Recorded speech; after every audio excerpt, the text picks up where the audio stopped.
All right, listen up, because this is critical information that could save UK pensioners hundreds of pounds every year. We're talking about 5 things you absolutely must know about council tax in 2025. This isn't rumour or speculation. This is verified information from local councils and the Department for Work and Pensions that could mean the difference between struggling with bills and finally having some breathing room. I know times are tough right now. Many of you are watching every penny, trying to stretch your state pension to cover rising costs. You've worked your entire life and paid national insurance for decades, yet council tax keeps climbing year after year. In many areas across England, Scotland, Wales and Northern Ireland, bills have now climbed above £2,000 annually. That's a massive chunk from a fixed income. But here's what most pensioners don't realise. There's help available right now that could cut your council tax bill dramatically, perhaps even down to zero. The problem is nearly 800,000 eligible pensioners aren't claiming it. Let me share what you need to know. First thing you must understand, council tax reduction schemes exist in every local authority across the UK. These aren't new benefits. They replaced council tax benefit back in April 2013. But the rules protecting pensioners have remained strong. If you're age 66 or over, the government requires councils to follow national rules that give you much better protection than working age claimants. What does this mean in practice? If you're receiving the guaranteed credit part of state pension credit, you automatically qualify for 100% council tax reduction. Your entire bill disappears. Let me say that again because it's crucial. If you get guaranteed credit, you pay nothing in council tax. Not a reduced amount? Nothing. Yet thousands of pensioners receiving guaranteed credit don't realise they need to apply separately for council tax reduction. It doesn't happen automatically. Take Margaret, a 72-year-old widow from Cardiff. She was paying £1,400 yearly in council tax while receiving guarantee credit. Nobody told her she could claim council tax reduction. When her daughter helped her apply, the council backdated the claim 3 months and wiped out her current year's bill completely. That's £1,400 she doesn't have to find anymore. Money she can now use for heating through winter, for medications, for living with a bit less worry. Second thing, even if you don't receive pension credit, you might still qualify for substantial reductions. The calculation compares your weekly income against something called your applicable amount. This is the figure the government sets as your basic living needs based on your age and circumstances. If your income is below or equal to your applicable amount, you get 100% reduction minus any deductions for non-dependent adults living with you. If your income exceeds your applicable amount, you lose 20 pence in council tax support for every pound over that threshold. Let's use real numbers. Say you're a single pensioner with a state pension of £221, 30 pence weekly. Your applicable amount might be around £218 per week, depending on your council. That puts you £3.30 pence over the threshold. You'd lose 66 pence weekly in council tax support, but you'd still receive nearly full support. Compare that to paying £1,500 yearly with no help whatsoever.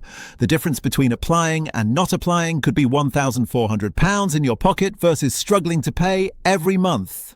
Third critical point, capital and savings limits. Government rules say if you're a pensioner with savings or capital exceeding £16,000, you cannot claim council tax reduction unless you receive guarantee credit. If you have £10,000 or less in savings, it won't affect your claim at all. Between £10,000 and £16,000, councils apply what's called tariff income. For every complete £500 over £10,000, they add £1 weekly to your counted income. So if you have £12,000 in savings, that's 4 complete 500s over the threshold. They add £4 weekly to your income calculation. It's not massive, but it matters when calculating your support. Here's where pensioners get confused. Many think because they own their home outright or have modest savings from decades of careful living, they won't qualify for anything. That's simply not true. The value of your home doesn't count as capital for council tax reduction purposes. Only savings, investments and property you don't live in count towards that £16,000 limit. David, a retired factory worker from Birmingham, almost didn't apply because he owns his terraced house and has £11,000 in savings. He thought he'd be rejected. Instead, he now receives 85% council tax reduction, saving him over £1,000 yearly. Fourth thing you need to know: how and when to apply. Every council has its own application process, but most now accept online claims through their websites.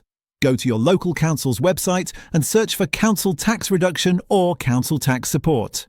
The forms ask about your income from all sources, state pension, any private pensions, part-time earnings, benefits and savings. They'll want evidence, usually recent bank statements, pension statements and proof of benefits. Don't let paperwork put you off. Citizens Advice, Age UK and your local council's welfare team can all help you complete forms.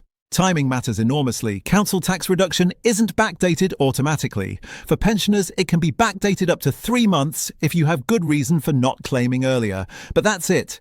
If you delay 6 months before applying, you lose 3 months of support you could have received. The clock starts from when you first contact the council requesting a claim form, provided you return it within 1 month. So if you think you might qualify, contact your council today. Even if you're not sure, make that initial contact. It protects your start date. Fifth and final thing: second adult rebate is a separate discount some pensioners can claim.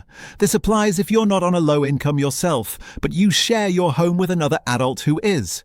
Perhaps your adult son or daughter lives with you and they're on benefits or low income. You might qualify for between 7.5% and 100% reduction on your council tax bill depending on the second adult's circumstances. You can't receive both council tax reduction and second adult rebate, but councils will automatically give you whichever provides the bigger discount. Now here's what you must do right away. Step 1. Check whether you're already receiving pension credit. If not, use the online calculator at gov.uk Pension Credit Calculator. It takes 5 minutes and could unlock both pension credit and full council tax reduction. Step 2. Contact your local council today. Find their council tax reduction application page or phone their main council tax number. Don't wait. Every week you delay is money lost. Step 3. Gather your documents. Recent bank statements, pension statements, benefit letters. Keep copies before sending originals. Step 4. Ask about backdating when you apply. Explain any genuine reason you didn't claim earlier. Step 5. Once approved, check your council tax bill carefully to confirm the reduction has been applied correctly. These aren't handouts. You earned them. Every pound represents decades of work and national insurance contributions. Have you checked whether you qualify for council tax reduction? Are you one of those 800,000 people leaving money unclaimed? The only way to know for sure is to check and apply today. If this helped you, hit that like button. It helps other pensioners find this information when they need it most. Subscribe and turn on notifications so you never miss updates that could affect your finances. Thanks for watching, take care of yourself, and I'll see you in the next video.